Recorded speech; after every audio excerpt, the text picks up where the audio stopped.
Muy bien, muy buenas noches, estimados. El profesor y pastor Gilson Romero. En este momento voy a hacer la presentación de la exposición que corresponde a la materia Pensamiento Teológico Católico sobre cómo llegó a ser la Iglesia Católica Romana.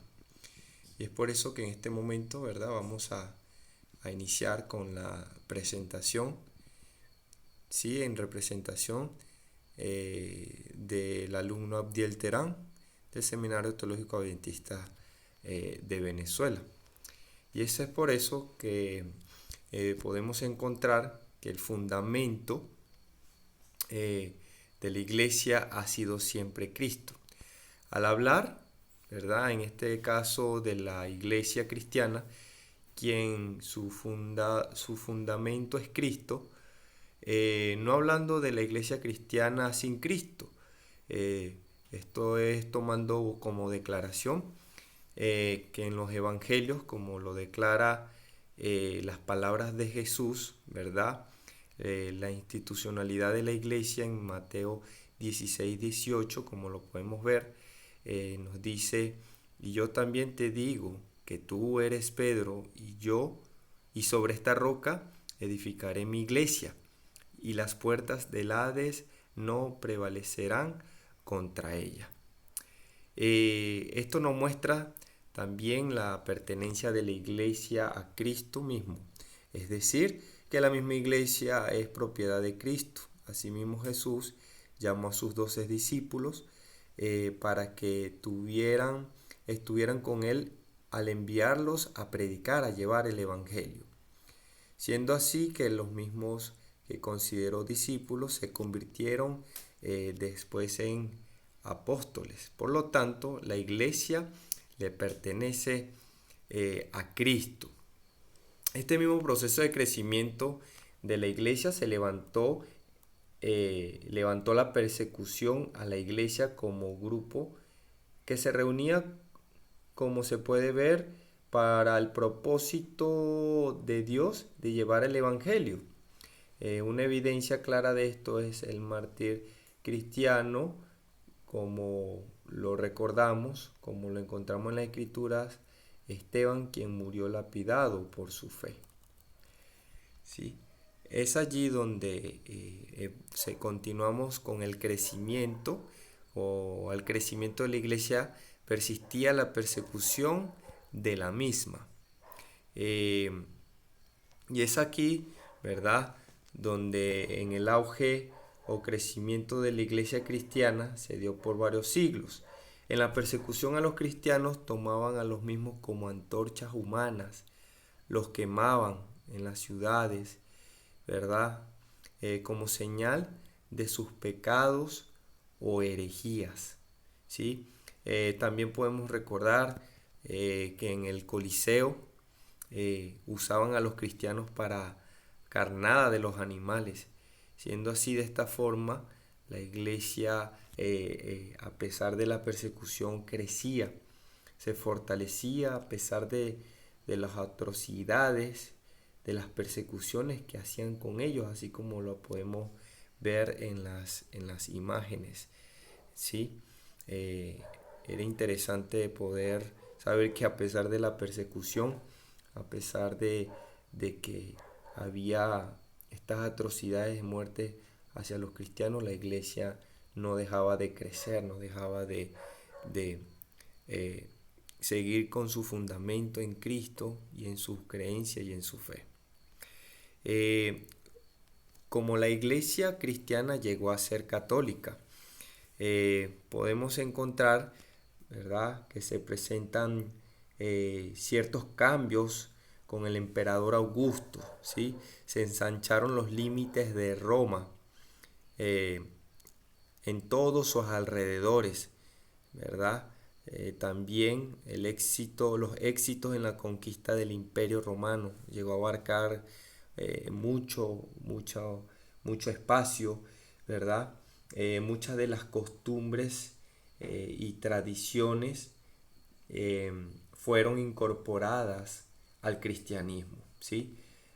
tanto las costumbres y tradiciones que se practicaban se incluyeron al cristianismo, cosa que en cierto sentido no era, no era debido, ¿no? Porque ya se estaba sobreponiendo las tradiciones y costumbres antes que los principios.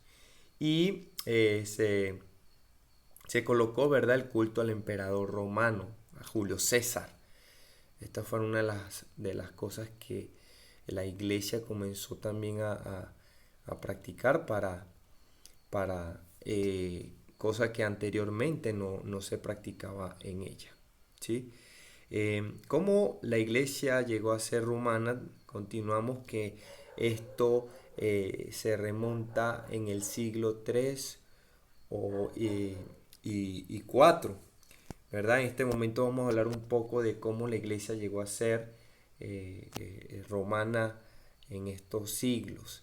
El desarrollo histórico que podemos encontrar, ¿verdad?, de esta época son los siguientes. En el año 313 se garantizó la libertad religiosa ilimitada para todo el imperio, ¿verdad? La libertad religiosa. Eso era una de las cosas que más anhelaba el pueblo cristiano por las persecuciones, por las atrocidades, por todo lo que hacían contra los cristianos mismos. Seguidamente en el año 315, ¿verdad?, se abolió el castigo de la crucifixión, ¿sí? Ya que uno de los castigos mayores a los cristianos era la crucifixión. Se había ya quitado, abolido este castigo hacia los cristianos. También, ¿verdad?, podemos encontrar que en el año 321 se introdujo el domingo como festividad oficial y se aceptó que la iglesia disfrutara del patrimonio. Así también, ¿verdad?, en el 325 Constantino se convirtió en el único emperador del imperio en ese entonces, ¿sí? Ya que había divisiones del imperio, se había dividido, pero en este momento se había como único emperador Constantino. También, ¿verdad?, la organización es de la iglesia a la organización del Estado. Es decir, que el imperio disponía de una iglesia imperial y se otorgó un credo ecuménico que se convirtió en ley de la iglesia y del imperio para todas las iglesias. ¿Sí? Es por ello que, como podemos observar, ¿verdad?, se llegó al punto de tener la libertad religiosa, que era lo que tanto anhelaban, lo que tanto querían y deseaban los cristianos. En el siglo IV, ¿sí?, está como emperador Teodosio el Grande, ¿verdad? Este hombre decretó la prohibición general de los cultos paganos y los ritos de sacrificios. Y también acusó a los que contravinieran esas reglas de lesa majestad. Es un estricto ortodoxo español. Ese decreto convirtió formalmente al cristianismo en la religión del Estado, a la Iglesia Católica en la Iglesia del Estado y a la herejía en un crimen contra el Estado. También encontramos que el Imperio Romano quedó dividido, ¿verdad?, como se había mencionado, en el Imperio de Oriente y en el Imperio de Occidente, donde muere el emperador Teodosio el Grande en el año 395 después de Cristo. Como podemos ver en la imagen, ahí encontramos en el mapa, ¿verdad?, la división de los imperios de Occidente y de Oriente del Imperio romano, ¿verdad?, en este caso. Después, en el siglo V y VI, llegó el emperador Justiniano. Podemos encontrar que en el siglo VI se renovó el Imperio Romano desde Constantinopla, la iglesia más grande, ¿verdad?, de la cristiandad. Fue donde construyó a Hagia Sofía, donde se encontraba la iglesia más grande de la cristiandad, y estableció plenamente la iglesia del Estado bizantino, tanto política, jurídica y culturalmente. Todos los herejes y paganos perdieron sus cargos como funcionarios del Estado hasta su salario también. También encontramos que el Papa Vigilio del año 537 al 555 presentó durante el mandato de Justiniano unos puntos de vista teológicamente contradictorios frente al monoteísmo herético del Quinto Concilio Ecuménico celebrado en Constantinopla en 533, que llegó a perder toda credibilidad. Más tarde se desistió de enterrarle en San Pedro, y con el transcurso de los siglos se le dejó de lado incluso el occidente. También en los siglos 5 y 6 aparecieron los escritos del pseudodiscípulo de Pablo, ¿verdad? Quien era Dionisio de Areopagita. Este introdujo la palabra jerarquía y todo un sistema jerárquico, así como en el cielo, como en la tierra también, ¿verdad? Esto fue parte de ello. Podemos ver que Roma fue ganando territorio de una u otra manera, que la iglesia pasa a ser romana por medio de este desarrollo, como la autoridad papal se va desarrollando en estos siglos. La iglesia romanizada en este punto, ¿sí? Vemos que habían transcurrido cerca de 600 años antes de que el papado, tras incontables derrotas y fracasos, diera forma a la Iglesia Católica Romana, cuyos cimientos fueron colocados por Agustín y los obispos romanos del siglo V, haciendo realidad el programa desarrollado por León I y Gelasio.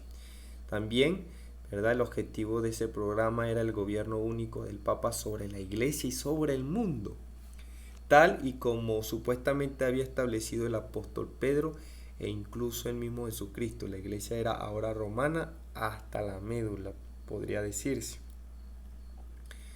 La iglesia romana debía entenderse como madre, ¿verdad?, mater, y cabeza, caput, en todas las iglesias, y se le debía obediencia, un sentido místico romano de la obediencia, que en parte persiste en la Iglesia Católica hasta hoy en día. Tenía allí su fundamento.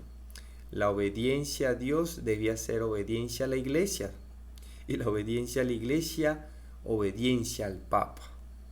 Así que se estaba jugando algo totalmente jerárquico acá, ¿verdad? En la cual ya la Iglesia estaba tomando ese poder, ya estaba totalmente romanizada, por así decirlo. También encontramos, ¿verdad?, que en esto mismo la politización, ¿verdad?, es que la iglesia era tan poderosa que reclamaba la dominación del mundo.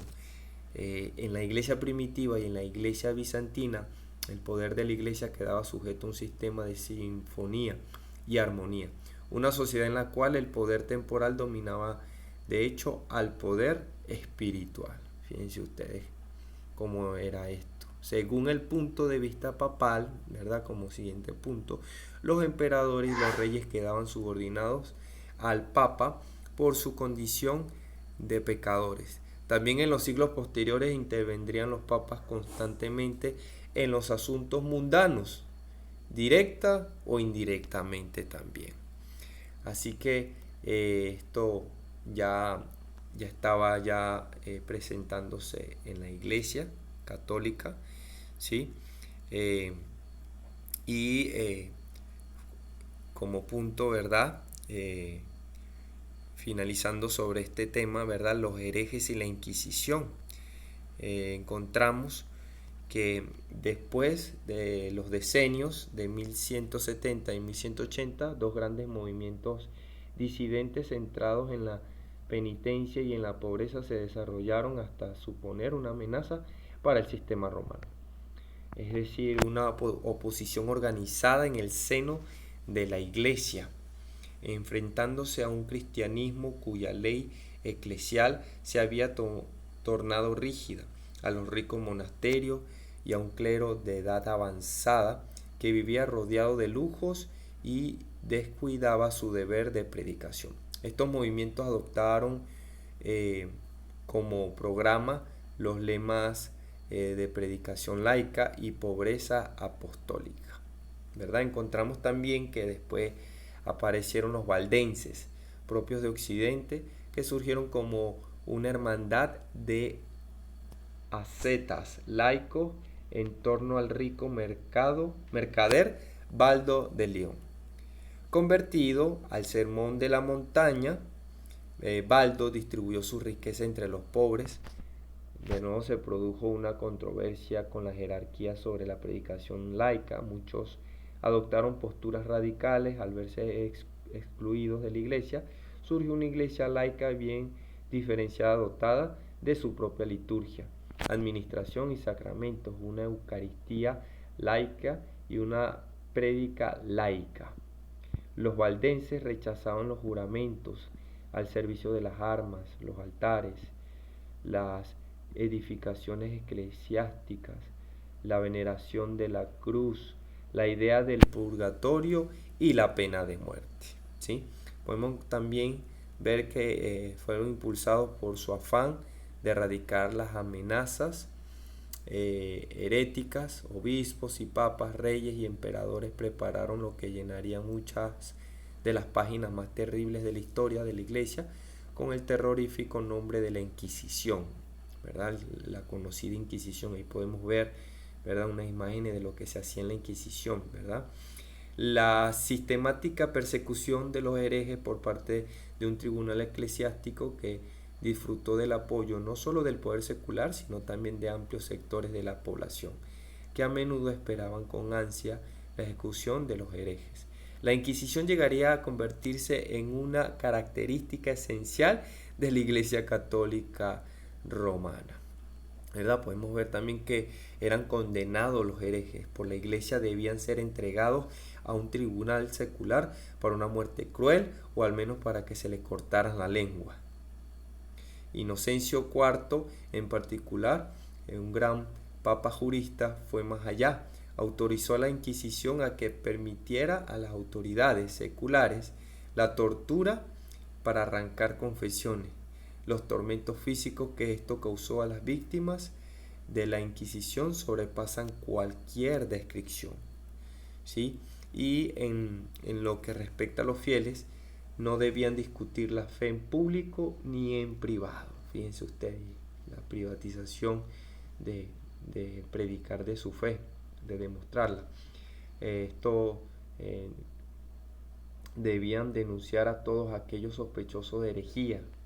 Solo las autoridades de la iglesia podían decidir las cuestiones de la fe y no se permitía la más mínima libertad de pensamiento ni de expresión. A todos estos puntos llegó la Iglesia Católica Romana, ¿verdad?, la conocida como la Santa Inquisición, donde los cristianos fieles, ¿verdad?, los que predicaban, los que mostraban su fe verdadera, eran torturados y masacrados. Así que aquí pudimos observar cómo la iglesia llegó a ser católica romana por medio de esta exposición. Dios les bendiga, que esto sea de aprendizaje, de crecimiento, y muchas gracias por su atención.